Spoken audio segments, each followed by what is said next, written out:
नमस्कार, रिपब्लिक भारत के digital platform पर आप सबका स्वागत है। मैं हूं आप सबके साथ अनु। आज बात बीजेपी की उस परिवर्तन यात्रा की जिसके जरिए झारखंड में हेमंत सोरेन की सरकार को उखाड़ फेंकने का आह्वान किया जा रहा है। बीजेपी की उम्मीदें इस यात्रा पर टिकी हुई हैं।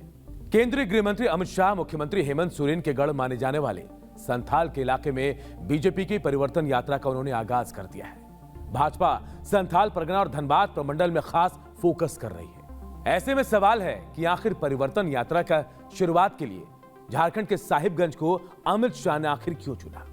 अमित शाह को बीजेपी का चाणक्य कहा जाता है। ऐसे में परिवर्तन रैली के पीछे की इनसाइड स्टोरी मैं आपको बताता हूं। दरअसल जिस साहिबगंज की धरती से अमित शाह परिवर्तन यात्रा का आगाज कर रहे हैं वो संथाल का इलाका है और इस इलाके को जेएमएम का गढ़ माना जाता है। इसी इलाके के बोरियो से हेमंत सोरेन विधायक भी हैं और सबसे बड़ी बात की ये कि साहिबगंज हूल क्रांति का गढ़ रहा है और यहीं से सिद्धू कानू ने हूल आंदोलन की शुरुआत की थी। ऐसे में यहां से परिवर्तन यात्रा की शुरुआत कर बीजेपी बड़े आंदोलन के तौर पर इसे प्रदेश की जनता को दिखा रही है। यानी आंदोलन के जरिए मौजूदा सरकार को उखाड़ फेंकने का संकल्प यहीं से आंदोलन के रूप में बीजेपी लेने की कोशिश कर रही है। हाल के दिनों में झारखंड के संथाल और कई इलाकों में रोहिंग्या मुसलमानों के घुसपैठ का मुद्दा जोर शोर से उठा। साहिबगंज में भी ऐसे मामले सामने आए जिसमें बीजेपी इसे मुद्दा बनाती हुई नजर आई। साहिबगंज से सटे हर इलाके में जो बांग्लादेश से सटा हुआ है वहां से ये मुद्दा बनकर झारखंड में आया और बीजेपी इस परिवर्तन यात्रा के जरिए इस मुद्दे को और जोर शोर से उठाने की कोशिश कर रही है। इसी मुद्दे की वजह से इलाके की डेमोग्राफी भी लगातार चेंज हो रही है और आने वाले विधानसभा चुनाव को देखते हुए बीजेपी के लिए यह परिवर्तन यात्रा बेहद अहम हो जाता है।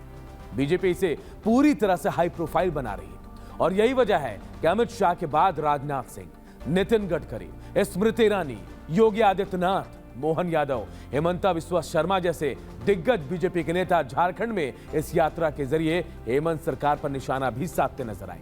हाल के दिनों में चुनावी नतीजे जो आए उसमें झारखंड में बीजेपी को नुकसान हुआ और इसकी वजह है आदिवासी वोट बैंक का बीजेपी से छिड़कना और ये वोट बैंक जेएमएम की तरफ शिफ्ट कर गया। ऐसे में संथाल जो आदिवासी बहुल इलाका माना जाता है और आदिवासी वोट बैंक को साधने के लिए साहिबगंज से ज्यादा मुफीद जगह बीजेपी को शायद नहीं मिल सकती थी। यही वजह है कि परिवर्तन यात्रा का आगाज बीजेपी के चाणक्य ने यहां से की।